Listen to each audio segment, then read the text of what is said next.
Is it working? I don't know whether that one's working. I'm here, I can see the red lights on. Hello there. These are the letters this week. First up, what are the telltale signs to look for if your partner is sneaking around on you? Yeah, someone who's a little insecure. Second one comes to us from South Australia, but he's a pom. And he says, call me a whinging pom if you like, but I had no idea Australia won the wars single-handedly. And the last letter tonight, she goes to kiss me and slobbers all over my face like a Great Dane with epilepsy. Someone with too much affection coming his way. We'll ask the panel what they've got to say about these letters and more. Coming up in about 10 seconds. Sweet and sour. See you then. Got a problem, big or small, would a miracle be nice? Our monthly crew is back, churning out advice. You might even laugh a bit in the following half hour. Park your backside on the couch, cause baby it's time for Sweet and Sour. Right here on Sweet and Sour. Pour some sugar on there, baby. It's time for Sweet and Sour. How's about some chili? Well, we're going to have a problem. Good evening, everyone. Welcome to Sweet and Sour. Lovely to have your company. Gary Mitchell with you for the next half hour and a terrific lineup of panellists tonight.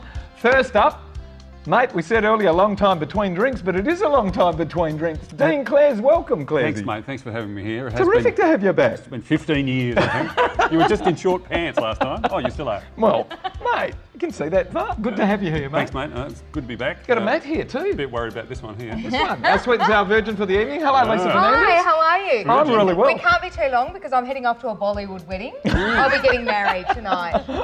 And the whole Indian community will be there. So as long as this doesn't take too long, that's fine. All right, well, I'm sure we'll have you wrapped up within the next half hour, all right? Lovely. All right, you can RSVP now on the phone, all right. Hello, Suzie Hunt. Hello, how are you? Very esteemed company today. Very esteemed I'm company the today. virgin, you know, not journalist person on radio. Yes, whatever you like. All right. I'm very scared. Well, Shane They're all might offer you a job in a minute. Hello, They're all Shane. Well, I got to professionals. say, Mitch, it's the first time I've heard Virgin and Lisa Fernandez in the same sentence.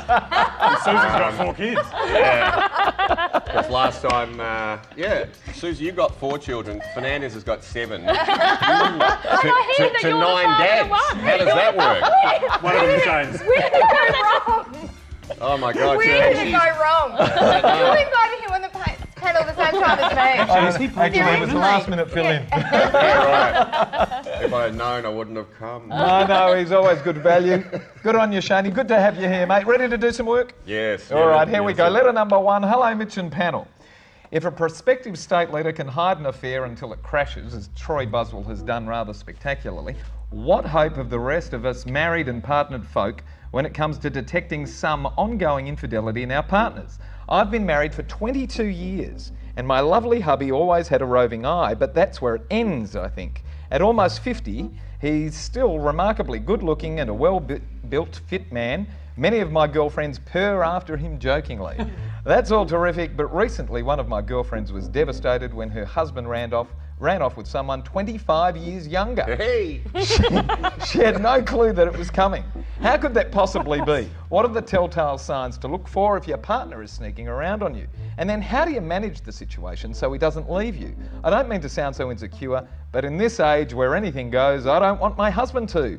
Please let me know what to look for in a cheater. It comes to us, name is withheld here, from Burragoon, WA. Shaney, first up on this one. Yes, Mrs. Withheld. Look, I can tell you, with cheaters, it's in their DNA. These are the kids that when you're growing up and you're playing pick-up sticks, they're the ones that go, moved! No, it didn't. They're the ones when you're doing battleships, they go, you hit their battleship F-28 and they go, no, you didn't, no, you didn't. It's in their DNA. Now, I've been cheated on. Now, this is hard to believe, and there are telltale signs to look out for. Yeah. Now, when there are no text messages, you can't find any. When there are no short and curly hairs on their lapels, when there are no signs at all, you're being cheated on. So if you think your relationship is perfectly normal, you are certainly being cheated on. That's what I've got. Now, You've just sent half the population into paranoia now. Because isn't it? in my he's history, I had no idea it was coming. Came out of left field, Yeah. and then they say the reason I'm leaving you is because your socks don't match your pants. Yeah, I hear you, sister. But I've been married. Claire's been married so many times. He actually has a stamp with his signature for the marriage certificate. He does. And I'm marrying him next. and Fernandez has never been married, and you know what that says about her? She she's a But she's bandit. smart. She's smart. She's a what? She's a She's bandit. a bandit. Well, when I get onto this, you'll find that I agree with you a lot more. But Well, I actually think you two. Come on, Well, Susie, she you've got to cheated on take an me. opportunity I where you agree get with one. you. Well, I You agree? was married. Ooh. But Well, the you were married. I was married. But Hey, the Susie, I hate to say this, but it's about me at the moment. No, you can talk. Had your 8 minutes. Well, I haven't had my go. I've got to say, like, Anna. if you want to keep the man, a mate of mine told me yesterday at the Suzie Hotel. Talk on. No, a guy told me at the Suzie Hotel, the new black is that women are going the anti-Brazilian. They're growing it downstairs like it's going out of style. So if you've got something that looks like King Kong's armpit downstairs, guys are You're going on to a be winner? staying with you forever. And that's why Troy Buswell went with this greenie, because Could be, greenies yeah. don't Could be, maintain. greenie. They don't do any maintenance. There's nothing going Are on you there. talking about Giz? No, no, Greenie, though. No, that's another person. But lawyers, This is the for any one who brought lawyers us Oh, watching, I know, and it's I Lisa was talking about Fernandez. Giz's pubic hair. That is actually, that links into my nana has always said, if your husband changes his undies, Yeah.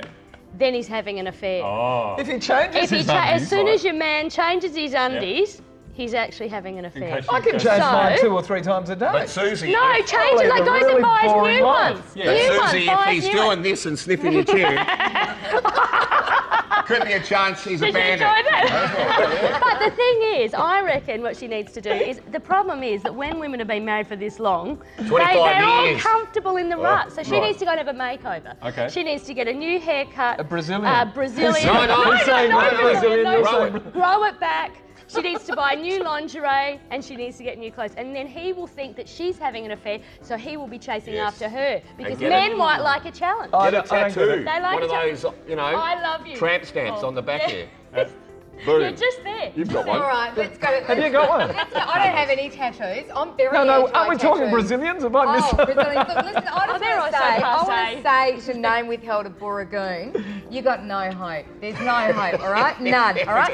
Your bloke is probably cheating on you right now. Very She's sad. just switched off. But You no, can, no, you can no, say whatever you it's like sad. now. got it. And Social how do you, I don't think that people are meant to be monogamous.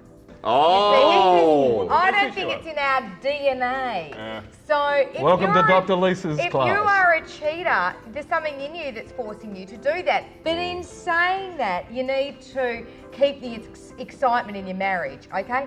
I don't know what Shane McFarlane was talking about the hairy down there. Seriously, he's got some issues. What's on the okay? man's mind, though? Nobody likes hairy down there. They do. So for starters, shave it off. I know, but he's got problems. So shave it off, okay? And you need to keep some excitement in your Exactly. relationship. Want to have sex. Hey, you Yeah, need that to helps. have sex. Yeah. Starters need Have to have sex. sex. Oh. You know, romance goes a Yes. long way. Surprising No, your not for partner men. goes Just a long have way. sex. Yeah, to have Just sex have sex. too. But There's no, nothing more surprising than having a huge bush down there. No, you know what? The only- Surprising. You get short and curlies in your pill anyway. Let's talk about Jesus in the burning bush, Oh, not huge no. bush. No, what do you reckon? Come on, Claire? Clairsy. Because In you're, your car. Clairsy. you're All a right. serial relationshipper. Sorry? A serial, you have lots I of didn't sleep with relationships. McFarlane. No, I just what want do you to reckon? clarify something. I've been married more than Shane, but he's paid for more houses. But whoops. I reckon it's about time for cheaters, and this isn't just for you, Troy. I think it's about time that we brought back branding. Ooh. Now, I'm not talking about the hot poker type branding. I think maybe tattoos for cheaters, and I think maybe we just start if you're a one-time offender, you just put a C on your forehead, so everyone can notice you in the community And that it can you're a also cheater. stand for a bad word Yeah, too. so by the time we finish with Tiger Woods, you'll look like the guy from Prison Break. That's okay. So I think a bit of branding work, but I think the key to finding out if your partner's cheating is all about, like Shane said, is about mobile phones. If you're out at dinner and they turn the mobile phone upside down, if it's always on silent, or the Yeah. phone is always in their possession, then they're cheating on you. That's That's the correct. trick. Absolutely Yeah, right. that's what it Yep, is. spot on. A man who doesn't leave his phone Yeah. is cheating. Yeah, absolutely, because you'll be What checking. about a woman? Have you seen my phone? Oh, I don't know. Anyone seen my phone? No. No, not at all. So that's what I reckon, Gary. Yeah. Thanks, Clairsy. Yeah. When we come back, we're going to be changing the issue just a little bit.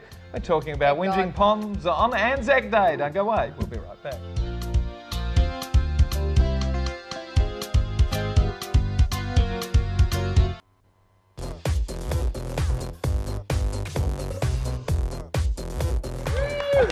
Welcome back to Sweet and Sour. If you'd like to send us a letter, send it to the address that's appearing on your screen right now, or at least it should be. We can't see it anymore. And the address is letters@sweetandsour.net.au. It'll land here. It'll go straight to our letters editor. She'll send it on to us if she thinks it's good enough for the panel's discussion. And for every letter that we do discuss, we're going to send it to the movies, courtesy of the gorgeous Natalie Cameron and NRC Communications. And the movie we're sending you to is Harry Brown, starring Michael Caine. Blow the bloody doors off. Well, there you go. Lovely. Have you seen previews of it yet? No, I haven't actually. No. Any good? I don't know. Haven't seen it either. Here we go. Letter 2. Hello, panellists.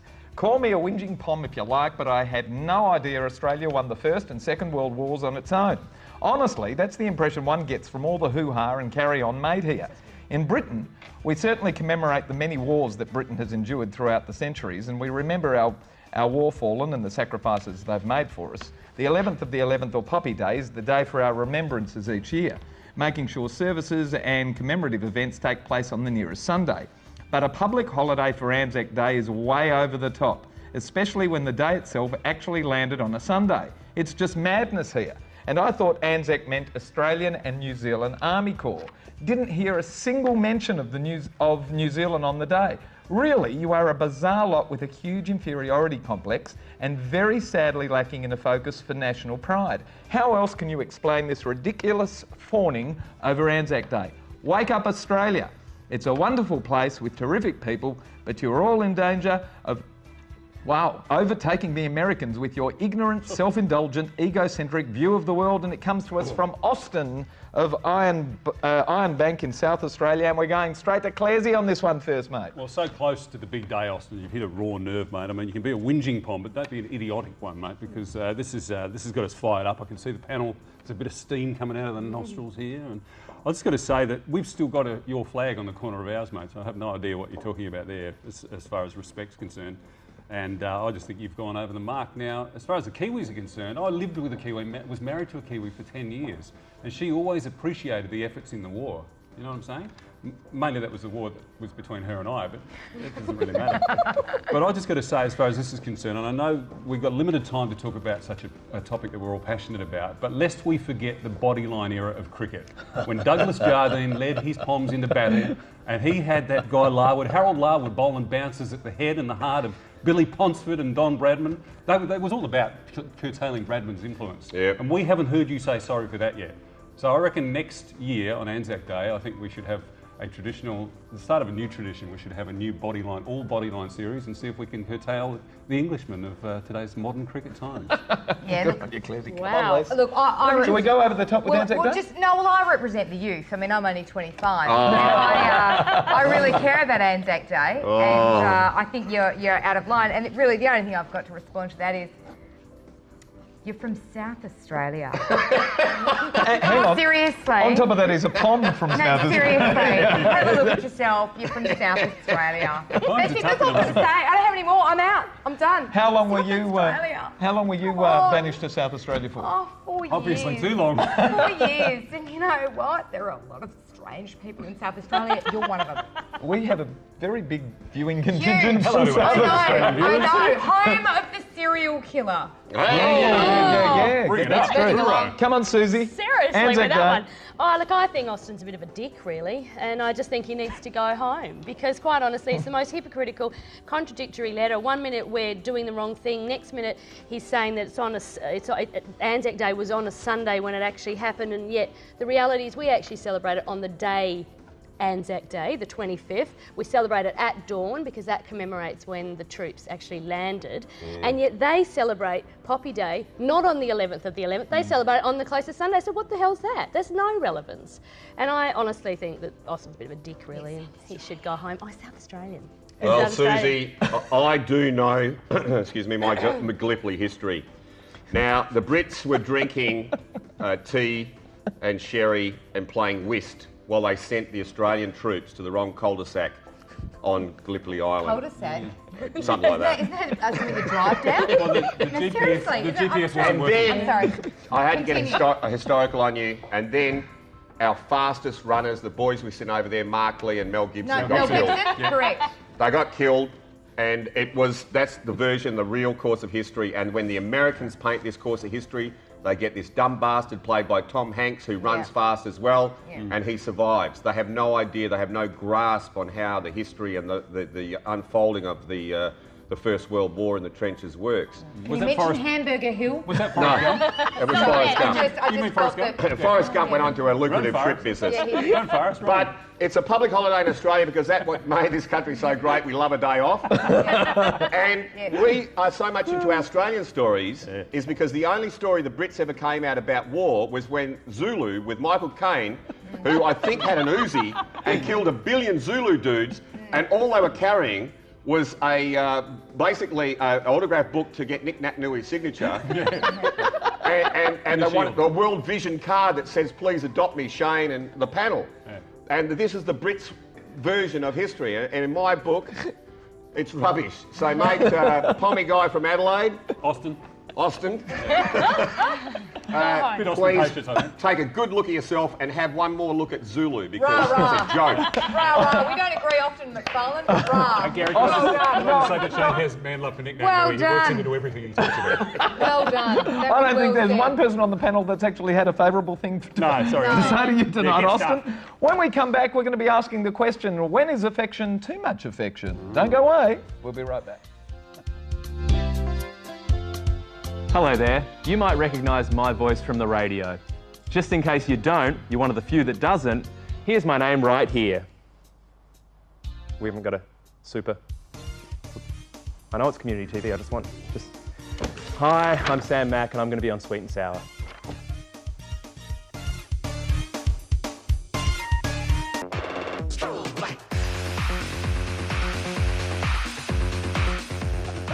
Welcome back to Sweet and Sour, into the last letter of the night. Hello, Sweet and Sour panellists. How do you have someone modify their views and practices on intimacy? I don't want to offend my gorgeous girlfriend, and I certainly don't want to lose her over this, but you've got to give me some idea of what to do here because it's really driving me nuts. She just gets carried away with her tongue. She goes to kiss me. She goes to kiss me and slobbers all over my face like a Great Dane with epilepsy. Maybe if it stopped there, I'd be happy, but it doesn't.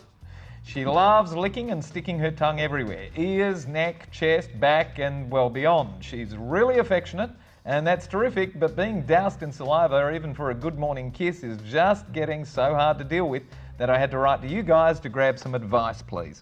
Hope you can help me out here before I dissolve. We've got our first anniversary coming up and she's going to want to lick me publicly in whichever restaurant we finish up. Again, Paul from La Perouse of New South Wales. We're going straight to you, Suzie. Well, Paul... Are you a licker? Hello. Depends. Well. It depends. It depends. I just want to say it's a Depends. bit like, Lisa would remember this, when you're very young, you boys may do as well, when a boy kisses you and they're useless. And they suck your face, like the big mouth coming over your face. It's like you don't have to swallow my face to kiss me. Right. So I have a theory about this, that essentially don't ever marry anybody that's a crap kisser, because I actually did. Over to you, Shane. And I have to say, It's the best it is thing. the worst thing if they can't Crap kiss. kissing is the best thing. To me, They can't the kiss. kiss, it's all in the kiss. I said that if It's all they in the can't kiss when you've been married for a long time, like I was, that's where you connect again. And if you can't Yeah, she's kiss, right. you do not marry them. So what I'm saying, Paul, if you really love this girl, first of all, teach her a few kissing lessons. I'm sure you can get something off the net. Or otherwise, paint your face in a really Get disgusting... something off the net. Off the net, something off the lesson. Paint yourself in a disgusting moisturiser, so when she goes to lick, she goes... You go, No, I've got that Kissing. website, Gary. Lickers.com. There's websites. There's websites, Gary, to teach you how to do everything. Hey, Suzie, can you Mate, answer the you're a- question? Are you a licker? I'm waiting. And you know something, Not a kisser licker. you're a lickers.com for a whole other reason, And I'm not a dribbler. Over to you. No Over to you. Come on, Shady. Well, listen, looking down the barrel of the camera, hello, Gary, gay man from Gayland. You're complaining your girlfriend licks you too much. You're probably one of those guys that prefers... It's Paul. Paul. It didn't rhyme. Gary, Paul from Gayland didn't rhyme. You're complaining your girlfriend licks you too much. You're probably someone who likes a nice eyelash, butterfly kiss, and you love a woman with a penis. I haven't been licked in ages. I know Fernandez has, but Again with me. Yeah. Mr. Licker, He's obsessed. I see no problem with this. I see no problem No, that what do she you mean no problem? that she's licking you all over. If it goes further and she starts doing jobs on your neighbour's front lawn, that might be an issue. But until then, your first anniversary, I suggest you go out to a nice beach restaurant. And if she starts licking you all over and doing that you find are problematic, just take your frisbee with you and throw it out on the beach. Here's had a bit. Come on in, Clazy. You're right. Well, Paul, I've got to say, mate, Rottweiler, I've got to say that a lot of blokes will pay a lot more for a lot less than what you're getting, buddy. So you should make the most of it. And I think I've been with a biter. Now, anyone who's been with a biter will take a liquor any day. Because this was years ago. This was 3 or 4 years ago. But I've got scars still from the biter. I forgot about that. Yeah. Wow, Do you want to see them? the Do you want to see me scars? You don't want to go there. Well, maybe you do. I'd suggest body parts where you'd like her to lick, Paul. I would suggest that. And also lick her back, and the front for that matter. You know, because if you lick her and you're successful there, it doesn't matter if you've got a schlong like a doorbell, you're all good. So I would suggest that you lick her back and you put up with the licking because you're often licked but never beaten. You know what I'm saying? Brilliant. And to give us the rap tonight, come on, Lise. All right, okay, Paul. You said your girlfriend's like a Great Dane with epilepsy. Well, Great Dane with epilepsy you'd give drugs to, okay? So that's option 1. You can give antidepressants to your girlfriend, or maybe Rehypnol. That'll slow her down a little bit. Ritalin. Option 2 is to put earwax all over your face, okay? Because when she licks you, it'll be like your inner ear. And who likes to run your, tongue around the inner ear? I do. Now, thirdly, Paul, I think... Well, hang on a minute. I think... No, hang on a minute. I think Paul is complaining a little bit too much because, Paul, unless your girlfriend has got a tongue like this... Come on, put it all out. Then can you do it one more time? One more time. One more time. I'll pay you. I'll give you cash. Then you've got a problem, Paul. Okay? Yes. Until then, you have no problem at all. That is, you know what that is? Doggy style. That is a woman. That is a woman's dream. Your tongue is a woman's dream, really. It is. You're a shocker. Isn't that great? It's fantastic. All right, That's tell me, very Lise, fair. do you like this letter to give the pair of limited I edition do. stuff? I think so. I mean, it's an interesting You didn't problem, like isn't Anzac it? Day? Yeah, no, I didn't No, like no, Anzac we Day. didn't No, that like was it. a tough No, one. no, All right, no, you the two? last one. Which one do you like? You like this one? You like ask the me? liquor? Yeah. I loved letter number 4. Oh, we've run out of time. What's the matter? You didn't like the get there. liquor? No. You always love a liquor. What's Coming wrong out with to you? Paul of La Perouse in New South Wales, a pair of limited edition sunnies courtesy of Alan Treves and Aussie Opticals. We've got to go. Clazy, thank you very much for being here tonight, mate. It's been terrific. No, it's been a pleasure. We'll never have us Enjoyed back. Absolutely. Can we come back? Of course you can come back. Cool. Can we do it again right now? No, you got to get to No, bed, don't you? sorry, yeah. I got to get What do back. you- Hang on, you're about to go to Clazy's place, aren't you? Yeah, no. Not again. Suzie, Because of the tongue. I mean, Susie, That you is a saw the tongue. tongue. That's a pretty seriously. amazing tongue. And it's better because it's not fat. Oh, God, she's going on about it now. connoisseur of tongues over here. Better if they're not fat, apparently. Shaney, good to have you back, mate. Brother, I'm always going to come back as long as Fernandez isn't here. That's terrific. Thank all our wonderful panellists. Thank our terrific crew, and thanks for having us at home tonight, Australia. Good night. Bye-bye.